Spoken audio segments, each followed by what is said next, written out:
നെന്മാറ ഗ്രാമപഞ്ചായത്ത് പരിധിയിലെ വയോജനങ്ങൾക്ക് കട്ടിൽ വിതരണം നടത്തി. 7 ലക്ഷം രൂപ ചിലവഴിച്ച 175 പേർക്കാണ് കട്ടിൽ വിതരണം. ഒന്നാം ഘട്ടത്തിൽ 75 കട്ടിലുകൾ വിതരണം ചെയ്തു. ഗ്രാമപഞ്ചായത്ത് പ്രസിഡന്റ് അഡ്വക്കേറ്റ് CC സുനിൽ ഉദ്ഘാടനം ചെയ്തു.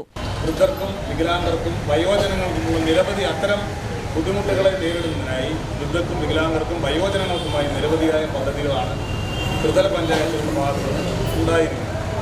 നമുക്കറിയാം, വയോജനങ്ങൾക്ക് ഏറ്റവും ഏറെ പ്രയോജനപ്പെടുന്ന വാർദ്ധക്യകാല പെൻഷൻ, കട്ടിൽ വിതരണം, അതുപോലെ വികലാംഗർക്കുള്ള മറ്റു പല സഹായങ്ങൾ, പല ആളുകൾക്ക് അംഗപരിമിതരായ ആളുകൾക്കുള്ള ചെവി കേൾക്കാനുള്ള ഉപകരണമടക്കം, മറ്റ് ചില പഞ്ചായത്തുകളിലും ജില്ലാ പഞ്ചായത്തുകളിലും കൊടുക്കുന്ന മുച്ചക്ര വാഹനങ്ങളടക്കം നിരവധിയായ പദ്ധതികളാണ് വികലാംഗർക്കും അംഗപരിമിതർക്കും വയോജനങ്ങൾക്കുമായിട്ട് ത്രിതല പഞ്ചായത്തുകൾ നടപ്പിലാക്കിക്കൊണ്ടിരിക്കുന്നത്.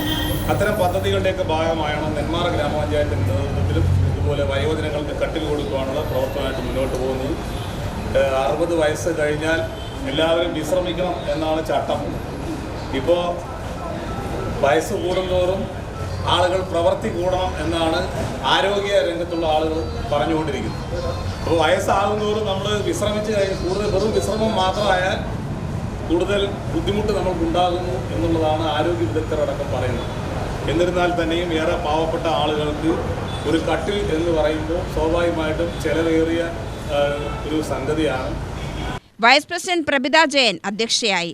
ജനപ്രതിനിധികളായ MR Narayanan, Soumya Vijay, Gokuldas, Rajesh, Rama, assistant secretary Dinesh, ICDS supervisor Jijimol എന്നിവർ പ്രസംഗിച്ചു. UTV news, Palakkad.